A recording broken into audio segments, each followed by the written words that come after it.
What is up, guys? Jeremy here with school.com/financial coaching. So in my last video, I was talking about what's in it for your mentor and how thinking from your mentor's shoes might help you as a mentee develop a more impactful and longer lasting relationship with a mentor or multiple mentors. And in short, the summary of that video is there's not a ton that you bring to the table, and it's actually important that you don't try to bring too much to the table. If you frame approaching a mentor as this mutual win-win, it's like you're not understanding the role very well. You're not understanding the incentive for the mentor, because it's not a partnership. It's not a business partnership, right? It's not an employer-employee relationship. The best analogy, the best metaphor that I gave is it's kind of like a parent to a child. And so a child, a 4-year-old, it'd be so weird for them to say, here's what I will do if you will feed me lunch or something like that. Like, it's better to, if you want to have a longer lasting, more impactful, more beneficial relationship as a kid to a parent, really it just comes down to say thank you a lot, respect and honor and validate your parents, highlight for them things they've said or things they've done or lessons you've learned from them and how it has helped you, and then apply what they're saying to your life. Actually do something with the ways that they contribute, not just the life lessons to their life, but even say the finances that your parents give you in life. If they, whatever, if they like split the down payment on a car for you as a 16-year-old, maybe like just show frugality or go get a job, or like just show them that you're doing things with the things that they are depositing in you. And if you do those things as a kid, you're going to maximize that relationship a lot better than if you didn't. Similar mentee to mentor. Now, it's also important that you don't overstay your welcome, that you don't over ask. And, you know, if you're a 50-year-old child, adult, living in your parents' house, still dependent, and it's not for some specific reason, you know, that might fray the relationship, right? If you are a mentee asking for your mentor to meet with you all the time, that might fray the relationship because they're not your actual parent, right? So you want to space out the meetings. You want to have a reason why you want to meet, something in particular you're trying to learn or glean from, etc. And most importantly, you're not just asking for handouts. You're like, a parent doesn't want to be mooched off of for their whole life. A mentor, it's not a great first step in to like ask for the mentor to do something for you, or to give you money, or to give you an opportunity, or show you how to do something. That, I would not say, is the primary value for you as a mentee. There are, and just as an example, so most of my life I feel like I resonate more with the mentee side of the equation, but there have been times where I'm in the mentor side of thing, whether it's coaching people in church, a lot of, you know, discipleship, mentorship type meetings, in business now. Sometimes people will reach out to me, like I got an email a little while ago, or every now and then I'll get a Facebook marketplace message about someone that sees my resale business, and they're like, man, can you tell me how to do this? Like, can you show me how I can get into this? And sometimes they'll send like multiple questions, and it's like, it's not it's, first of all, I have a reselling coaching group, right? So I'm like, if you really want to learn, okay, here's where I will show you, but that will cost money if you want me to coach you along the way. If you're not asking for coaching and you just are asking for like general guidance, okay, here's the 2 cents thing, is like, here's some YouTube videos I've made, here's how I started out, you know. And if you end up going, like, if you do that, if you do the first steps, then come talk to me at step 3 or 4, and maybe I will keep helping you along the way. But often there's not even it's really, what they're asking is like like walk with me step by step, show me everything, do everything for me so that I can do what you're doing with no reciprocation. Like, and I'd say maybe like if you have no intention, if you're not even willing to compensate a mentor, like if you're not even willing to, you shouldn't lead with, can I pay you to teach me blank? Because now you're talking a little bit more client and service rather than mentor mentee. But you should at least be willing to compensate or willing to serve. Or do you need, help with your organization in any way? Is there anything I can do? Do you have any events coming up for your business? I'd love to post on social media and, just like see if I can encourage some people to come. Just like some good faith gestures of like things you can bring to the table as gratitude, not as like an actual one-to-one business partnership. If a child is like, whatever, can I help with the groceries as a 17-year-old? Like that would be appropriate for them to ask that. And that's different than, hey, I'm gonna make sure I pay for every single dollar of the food that I eat in this house. Like that's a little different. So you're not trying to do that as a mentee. You're not trying to make it even. You're just gestures. And sorry, I'm kind of winding through this video here, but gestures that express to the mentor that you do value what they're offering matter. Not overstaying and not over asking matter. Now let me get to the actual point of this video. What do you get out of it? Why would it be beneficial for you to pursue a mentor, to try to develop relationships with people that are further along in life than you? And I would say there's primarily two. One is open doors, and the other is wisdom and direction and insight. There you go. Open doors and insight. Now, there's a couple things that are not the main thing. It's not primarily show me how, X, Y to Z. It's not primarily hold my hand. And it's not primarily financial directly, usually.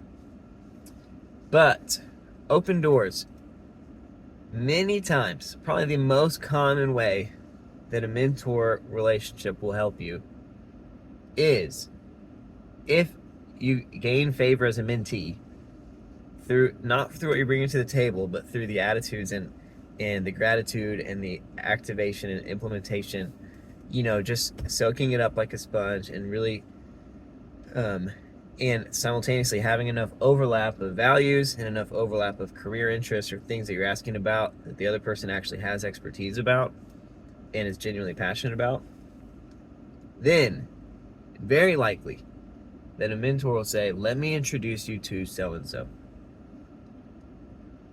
Boom. Boom. My friends, that is the boom.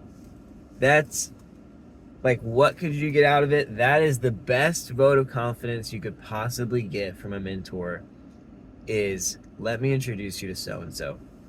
A couple times this has happened in my life, and it could be dramatic ways. It could be very simple ways. When I was going into college, I thought I would be a CPA. That's the career I thought I would do. My dad, who was a CPA, said, hey, let me reach out to my friend Aaron. He's the recruiter at EY, and I'm gonna see if he's willing to get lunch with the three of us, and you can just kind of ask him about what the career is like and anything that he thinks you should know heading into college. That open door from my dad, in this example, my dad being the mentor relationship, but then Aaron being this bridge to something closer. He was a little younger than my dad too, and he was still actively in the role of recruiter at EY, so great insight for me to talk to Aaron, who's another mentor figure ultimately, I only had lunch with him that one time, but it was actually a foundational meeting because I got to learn a lot about the business, and he also explained to me that cut and dry, like from the decision maker himself, he's like, honestly, if you have a 3.0 GPA and you graduate with a CPA and a master's from Texas A&M, which is what the path I was planning on, he's like basically you match that with some interpersonal skills, leadership, extracurricular activity, like I'm gonna hire you, just so you know. You got a job with me. Then he says, you have 3.25 GPA, golden. Like literally zeroed out at that point. A 3.0, you're still probably solid because I know you, I trust you, I have this connection to you through your dad, right? That I think highly of you. That impacted. So my dad is the mentor, the open door to let me expand my network to you. And then this, Aaron, mentor, insight and direction to the next 4 or 5 years of my college career, where I came into college thinking I need to keep at least a 3.5 because I was in the honors program in college and you had to keep a 3.5 to stay in that. And now it was like, well, I could choose to stay in the honors program, but now I know that for the career I want, it is not intrinsically helpful for me to be in this program. Now there might be relationships in that program that are helpful, there might be other reasons, there might be other careers, etc. But at that time I'm like, okay, I can freely leverage my time towards leadership, extracurricular involvement, church involvement, work, dating, and ending up marrying Megan. Like there are things I gave my time to that I had more time to give because I knew that I knew the benchmark to set. That little conversation opened up hours and hours a week for 4 years that I was able to, and even developing skills that turned into businesses as well, like I've talked about.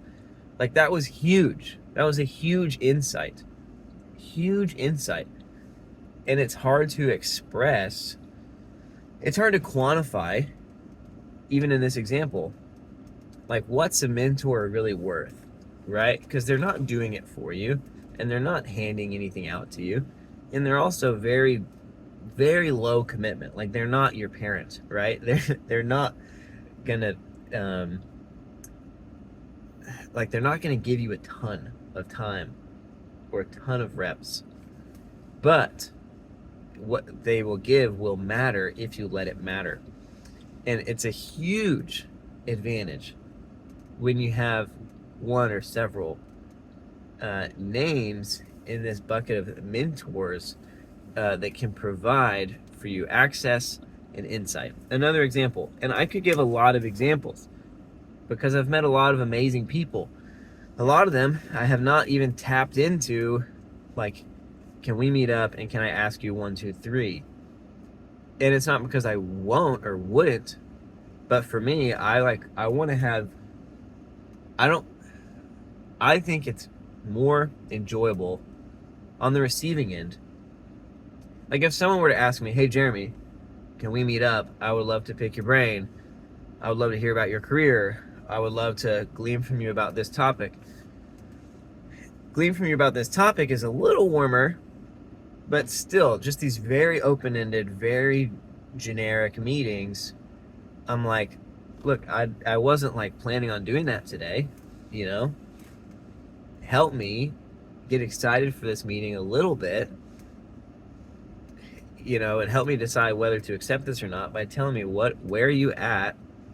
What decision are you processing through? What are you thinking of? Like, is there something I feel like I can help with in a unique way? If not, then let's not waste our time. I like you, you like me, but that doesn't mean we need to go spend an hour together. Like, particularly if it's going to cost me something in another area, right? And for me, like, I have 2 kids, I'm starting multiple businesses. Time is really limited for me, so maybe I'm sounding a little bit conceited and over dramatic right now. But it's just the reality of, like, are we just shooting the breeze and hanging out? because that's different. That's more friendship. If it's mentor-mentee, then it's like, how can I help you? Right? That's what the mentor wants to know. And so, let me get in to the example that I said I was going to give before I went on that rabbit trail about how there's a lot more examples I could give, and then there's a lot more people that will be future examples whenever we reach a point where I feel like there's a unique way where they can really help me, and might want to. It doesn't mean they have to, right? It's a two-way street. Let me give two more examples. One, another access example. I'm meeting with a person who is a dad of a friend, and this is back in 2016, 2017, and it's very generic, the meeting. I'm not super strategic at this point in my life, but I'm kind of sharing with him. I guess I was sharing with him about my upcoming summer plans to spend 3 months in the UAE, and that was going to be an affiliation with a mission trip. And so I was probably asking him if he was interested in contributing and like financially to that trip. And what a great vote of confidence, a great opportunity. He says, "Oh, you're going to the UAE, huh? And you're going to Dubai?" I'm like, "Yeah, I'm going to Dubai." And he said, "You know what? Let me introduce you to so-and-so. I happen to be good friends with the person who set up the financial exchange, like the stock exchange in Dubai." And I'm like, no way, right? Like, that's crazy. And so anyway, so a couple weeks later, I'm walking into this home, super nice home in a super nice neighborhood in the Houston area. And I'm walking in and I'm like, this is crazy. And unfortunately, I really kind of flopped that opportunity because I was really just thinking about, I'm trying to raise funds for this trip I'm going to go on. I wasn't really thinking from the shoes of this person that I was now just introduced to. And he really was not like particularly interested in like religious work, so it just was a total miss because that's where I came in from, versus like thinking about my longer term interest in investment management and the stock market and picking his brain about that. I'm sure we would have hit it off if I had gone with that angle and just recognized that.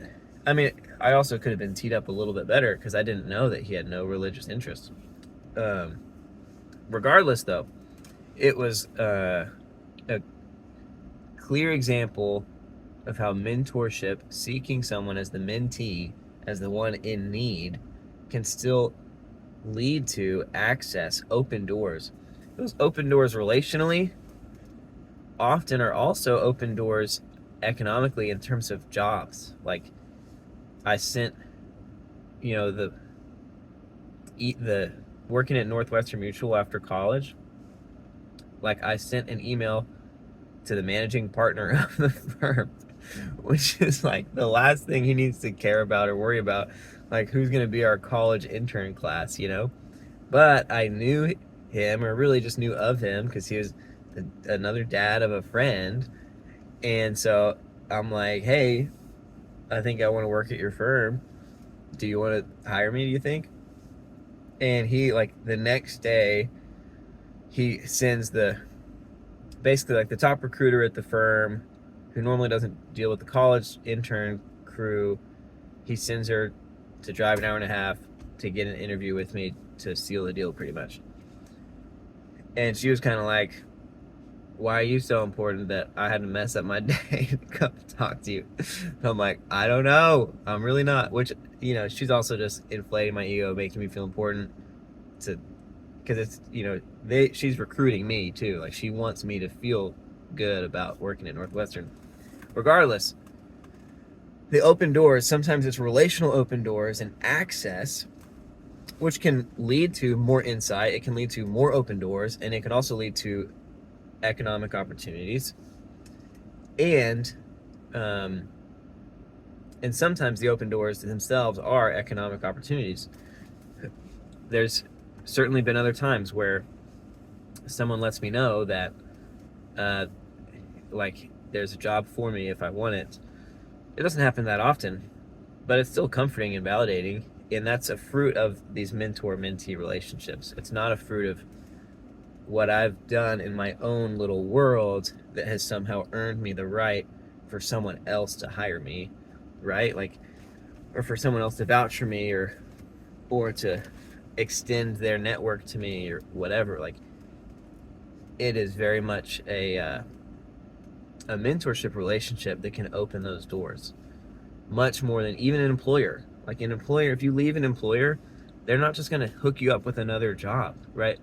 Yeah, hopefully, if you do a great job at the employer, they will still give you a good recommendation, but they're still kind of biting their tongue because no matter what, either you or they moved on from your employer relationship with them, employee-employer relationship.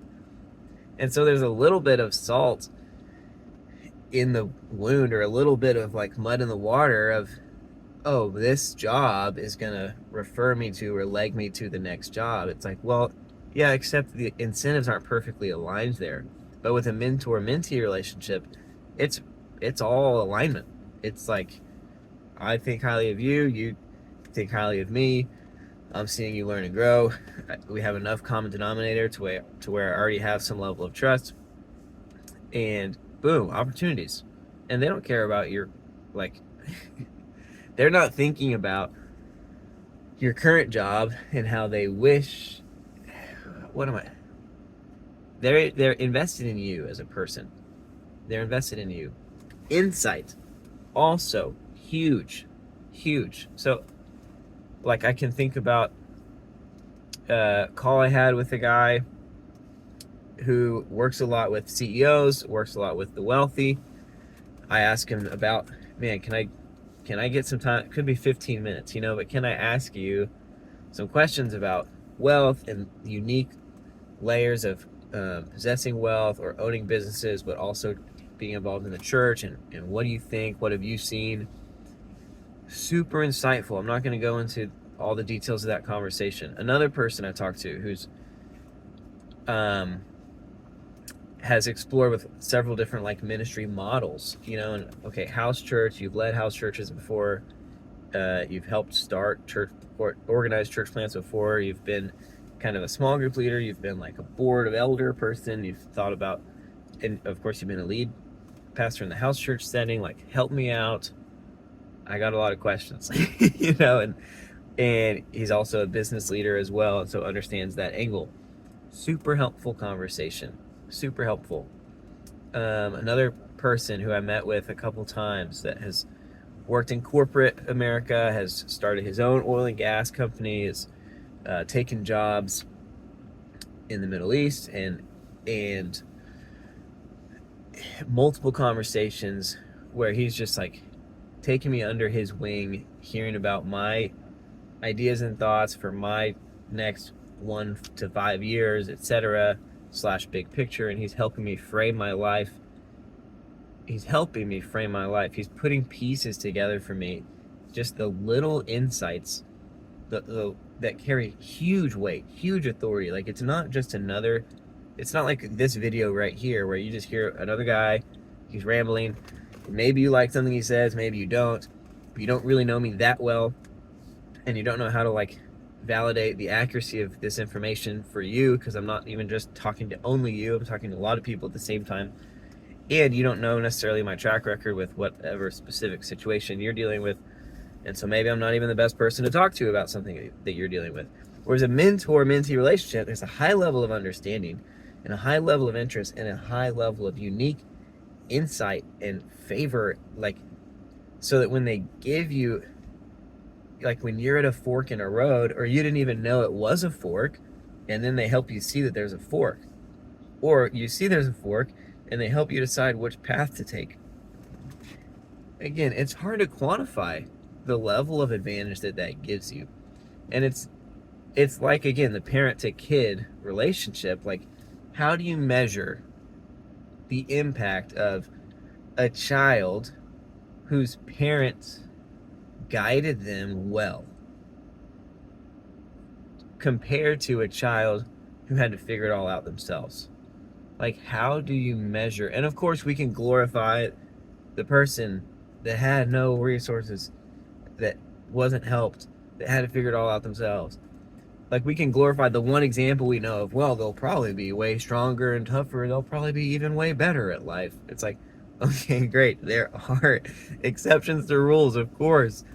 But by and large, no, it's not better to be living on an island. Like, it's not. It is not helpful by and large. And if you succeed in spite of those circumstances, kudos to you. And it's in spite of those circumstances. It's not a good reason to refuse all mentor relationships and continue to only operate as a silo, hoping/planning on you being the expert genius for the rest of your life about everything. It's like, it's not sustainable compared to, anyways, quantifying like all these forks in the road, and one path leads to blah, one path leads to like horrible, one path leads to great. I'm like, to be pointed to great from eyes that are like looking up at the maze, looking up at the map, and they can see which way to go. How much time is saved? How much, like, honing in on like the investments of your life, your effort, your relationships. Like, it's just impossible to express how valuable that is for you as a person. And so I want whether you're trying to accelerate your path to financial freedom or you're just trying to enjoy life, no matter what your goal is, it's going to be helpful if you can glean from people who have had similar goals and are further along in just the experience of pursuing those goals, and can give you a bone on something they've learned, or even point the finger of which way you should go, or open doors to you to another relationship or to another economic opportunity. Again, those things, huge advantages. And so I want you to have it. I want you to have it. Now, where to find mentors, how to develop those relationships, we'll save that for another day. But hopefully this was helpful in illustrating a little bit, giving a couple examples. I wish I could talk even longer about many more examples.